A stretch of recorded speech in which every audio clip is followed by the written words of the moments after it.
Hi friends, అందరు ఎలా ఉన్నారు? బాగున్నారా? మేము చూడండి, మేమైతే ఈ పని చేస్తున్నాం. మేము ఎంత కష్టమైనా తప్పదు. రోజు చేసేది ఇదే పని, ఇదే వర్క్. రోజు కాలాలు స్లాబ్లు అన్ని పోస్తాము. ఇట్లుంటాయి ఫ్రెండ్స్ మా కష్టాలు. చూడండి ఈ విధంగా ఉంటాయి.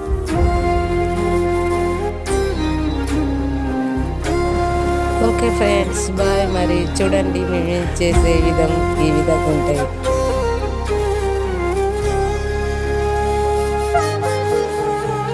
ఇంకా ఇంకా దూరమే మాయమవుతుంటే, ఇంకా ఇంకా ప్రాణమే దగ్గరవుతుంటే, తెలియని భావమేదో మనసులో తొంగి చూసి మౌనమే చెరిపి వేస్తుంటే,